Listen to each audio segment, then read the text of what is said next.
خواتین کا اذان سے پہلے نماز پڑھنا۔ میں نمازوں کی اذان کا انتظار نہیں کرتی بلکہ کیلنڈر پر نماز شروع ہونے کا وقت دیکھ کر نماز پڑھ لیتی ہوں۔ کیا میرا یہ طرز عمل ٹھیک ہے یا اذان کا انتظار کرنا چاہیے؟ مسز فردوس انڈیا سے۔ جی آپ نماز پڑھ لیں، کیلنڈر پہ دیکھ کے نماز ہو جائے گی۔ اذان کا انتظار خواتین کے لیے ضروری نہیں ہے۔ البتہ فجر کی جو صبح صادق کا جو نقشہ ہے نا، اس میں اختلاف ہے۔ بہت سے علماء تو کہتے ہیں یہی جو فجر جو ہے یہ صبح صادق 18 ڈگری پر ہوتی ہے، اور انڈیا پاکستان میں نقشے اسی حساب سے چھپے ہیں۔ لیکن حضرت مفتی رشید احمد صاحب اور بہت سارے ماہر فلکیات کی رائے ہے کہ 15 ڈگری پہ ہوتی ہے۔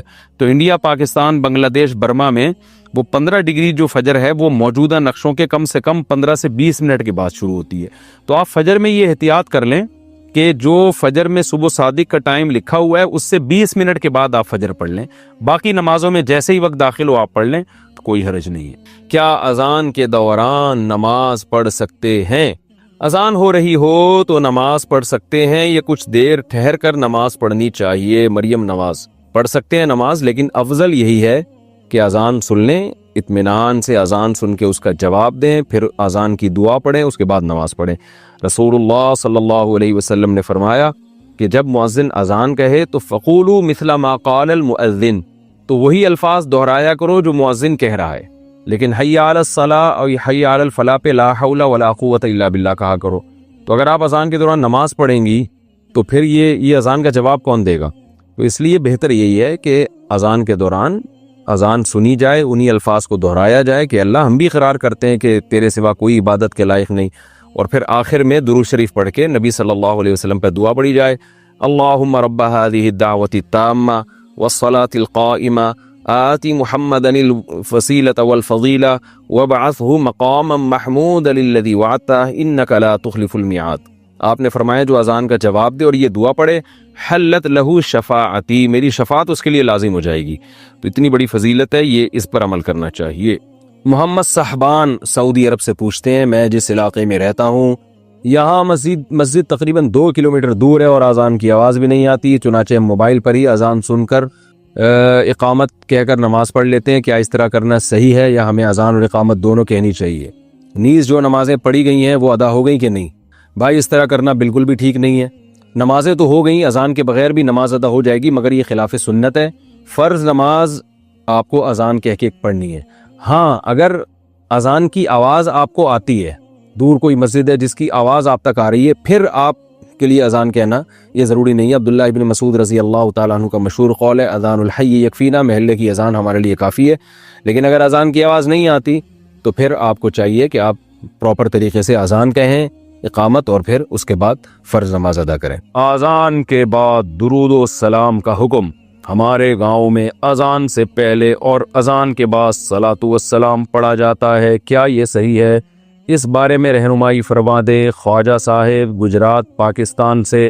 دیکھو بھائی، اللہ کے رسول صلی اللہ علیہ وسلم نے جو ہمیں اذان بتائی ہے وہ اللہ اکبر سے شروع ہوتی ہے اور لا الہ الا اللہ پہ ختم ہوتی ہے۔ اس سے پہلے بلند آواز سے اسپیکر پہ درود پڑھنا یا اس کے بعد بلند آواز سے اسپیکر پہ درود پڑھنا، یعنی بلند آواز سے پڑھنا، چاہے وہ اسپیکر پہ ہو یا بغیر اسپیکر کے، یہ آپ صلی اللہ علیہ وسلم سے ثابت نہیں۔ صرف اتنا ثابت ہے کہ جب اذان ختم ہو تو نبی صلی اللہ علیہ وسلم کی ترغیب ہے کہ درود شریف پڑھو اور اس کے بعد یہ دعا پڑھو، اللہم رب هذه الدعوة التامة والصلاة القائمة آت محمدا الوسیلة والفضیلة وابعثه مقاما محمودا الذی وعدته انک لا تخلف المیعاد۔ بس اتنا پڑھا جائے گا۔ تو اس سے پہلے اور بعد میں جو پہلے تو درود شریف ہے ہی نہیں، لیکن اور اسپیکر پہ پڑھنا ہے تو اپنے طور پر کوئی کسی بھی وقت درود شریف پڑھ سکتا ہے، کوئی پابندی نہیں ہے۔ لیکن اسپیکر پہ جب آپ پڑھیں گے یا اذان سے پہلے بلند آواز سے پڑھیں گے تو لوگ یہی سمجھتے ہیں کہ یہ اذان کا حصہ ہے۔ تو جو کام رسول اللہ صلی اللہ علیہ وسلم نے نہیں کیا، صحابہ نے نہیں کیا، وہ کام اگر آپ ثواب سمجھ کے کریں گے تو وہ بدعت ہو جائے گا۔ لوگ کہتے ہیں اس میں حرج کیا ہے، درود شریف ہی پڑھ رہے ہیں نا، اور کوئی غلط کام تھوڑی کر رہے ہیں۔ تو میں ان سے ایک سوال پوچھتا ہوں کہ اچھا ٹھیک ہے، جب اذان ختم ہوتی ہے لا الہ الا اللہ پہ، تو آپ ساتھ میں محمد الرسول اللہ بھی لگا دیا کریں بلند آواز سے، یعنی مؤذن کو حکم دیں لا الہ الا اللہ محمد الرسول اللہ۔ ظاہر ہے جب مؤذن یہ الفاظ پڑھے گا تو اس سے پوچھیں گے نا، بھائی اذان تو لا الہ الا اللہ پہ ختم ہو رہی ہے، تو تم نے محمد الرسول اللہ صلی اللہ علیہ وسلم، یہ محمد الرسول اللہ تم نے کیوں لگایا؟ تو وہ کہے گا بھائی اس میں حرج کیا ہے، میں غلط تو نہیں کہہ رہا، لا الہ الا اللہ کا مطلب کوئی اللہ کے سوا عبادت کے قائل نہیں، تو ہم اس کے بھی قائل ہیں کہ محمد صلی اللہ علیہ وسلم اللہ کے رسول ہے، تو میں نے کہہ دیا تو پابندی تو نہیں ہے نا شریعت میں محمد رسول اللہ پڑھنے پر. ہم کہیں گے واقعی محمد رسول اللہ پڑھنے پر پابندی نہیں ہے بلکہ ترغیب ہے، لیکن اس موقع پہ نہیں ہے، اس کے علاوہ کسی اور موقع پہ آپ پڑھیں. تو یاد رکھیں جیسے اذان جہاں ختم ہو رہی ہے لا الہ الا اللہ پہ، تو ختم کرنے میں جب ہم قرآن و سنت کو فالو کر رہے ہیں تو اذان جہاں سے شروع ہوتی ہے تو شروع کرنے میں فالو کیوں نہیں کرتے، اس میں اپنی طرف سے کیوں ہم نے درود شریف بڑھا دیا ہے. تو اس لیے یہ عمل غلط ہے، اس سے اجتناب کرنا چاہیے. نماز کے ممنوع اوقات کون کون سے ہیں؟ نفل نماز کے ممنوع اوقات کون کون سے ہیں؟ طاہر انصاری فرانس سے. دیکھیں نماز کے جو ممنوع اوقات ہیں، ایک تو یہ ہے کہ سورج کا ذرا سا کنارہ نکل جائے، یعنی جب فجر کی نماز قضا ہوتی ہے نا، جس ٹائم پہ سورج ذرا سا نکل جائے تو اب مکروہ وقت شروع ہو گیا، جب تک کہ وہ ایک نیزے تک نہیں پہنچ جاتا، یعنی اس اتنا بلند نہ ہو جائے کہ اس کی میں جو ہے نا تھوڑی سی چمک پیدا ہو جائے. جو پاکستان اور ہندوستان میں تقریباً 15 سے 20 منٹ کا ٹائم ہوتا ہے یہ، اور دوسرے ملکوں میں زیادہ بھی ہو سکتا ہے، ناروے میں ہو سکتا ہے بہت ہی زیادہ ہو، لیکن وہاں کے حکام الگ ہیں. تو یعنی سورج میں تھوڑی سی تیزی پیدا ہو جائے تو اس وقت پھر آپ نماز پڑھ سکتے ہیں. دوسرا مکروہ وقت ہے جب سورج بالکل سر پہ پہنچ جائے، جس کو زوال کا وقت کہتے ہیں، تو یہ تقریباً 10 منٹ کا ہے. یعنی اگر ٹائم لکھا ہے نا زوال کا وقت 12:30 تو سمجھ لیں کہ 12:25 سے 12:35 تک مکروہ وقت ہے، یعنی 5 منٹ پہلے اور 5 منٹ بعد میں.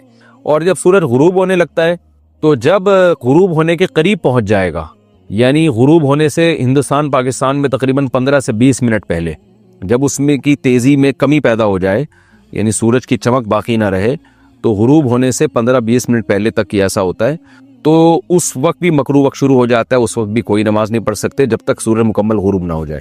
البتہ اس دن کی عصر اگر نہ پڑی ہو تو پھر پڑھیں گے آپ، کیونکہ عصر کا وقت باقی رہتا ہے، اگرچہ مکروہ ہے عصر کو اتنی دیر تک تاخیر کرنا گناہ ہے، لیکن بہرحال وہ والی عصر آپ کو پڑھنی پڑے گی اس دن کی، اس کے علاوہ کوئی نماز نہیں پڑھ سکتے آپ. تو یہ 3 اوقات مکروہ ہیں، اس کے علاوہ کوئی وقت مکروہ نہیں ہے. عدنان صاحب پشاور سے، ہمارے گھروں میں ایک ہی باتھ روم ہے، تو کیا ہم واش روم میں وضو کر سکتے ہیں؟ کیا ایسا کرنا جائز ہے؟ جی بھائی کر سکتے ہیں. ارشاد منگش پشاور سے، والد وفات ہو گئے ہوں اور پیچھے صرف ماں اور ایک شادی شدہ بیٹی اور شادی شدہ بیٹا رہ گیا ہو اور کل جائیداد 10 مرلے ہو، تو سب کو کتنا حصہ ملے گا؟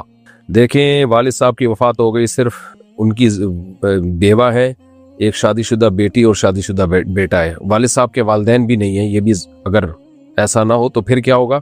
بیوہ کو 8واں حصہ ملے گا، یعنی کل جائیداد کو 8 پہ تقسیم کریں گے، یعنی 12.5%. پھر بیوہ کا حصہ نکالنے کے بعد جو بھی بچے گا اس کو 3 پہ ڈیوائیڈ کریں. تو جب 3 پہ ڈیوائیڈ کیا تو جو جواب آیا یعنی 1/3 وہ بیٹی کا اور 2/3 جو ہے وہ بیٹے کو دے دیا جائے. حسنین سیال کوٹ سے، نماز کے دوران آستین کہاں تک فولڈ کر سکتے ہیں؟ کیا کوہنیوں سے نیچے تک فولڈ کر سکتے ہیں یا تھوڑے سے بازو فولڈ کر سکتے ہیں؟ دیکھیں نبی صلی اللہ علیہ وسلم نے نماز میں کپڑے موڑنے سے منع کیا ہے، تو اس لیے بعض علماء کہتے ہیں کہ نماز میں آستین موڑنا جائز نہیں ہے، لیکن پھر اس میں خود اختلاف ہے کہ تھوڑی بہت موڑنا یا پوری. تو ہماری نزدیک راجح قول یہ ہے کہ تھوڑی بہت موڑنے سے کچھ نہیں ہوتا. اصل میں جو نبی صلی اللہ علیہ وسلم نے موڑنے سے منع کیا اس کی وجہ یہ ہے کہ کپڑے کی ہیئت چینج نہ ہو جائے، آپ عجوبہ نہ لگے. کپڑے کو اپنی اصل وضع پہ رکھ کے نماز پڑھنی چاہیے. کوئی بھی نماز میں ایسا کام جو نارمل روٹین میں انسان نہیں کرتا، اس طرح کا لباس پہننا وہ ٹھیک نہیں ہے.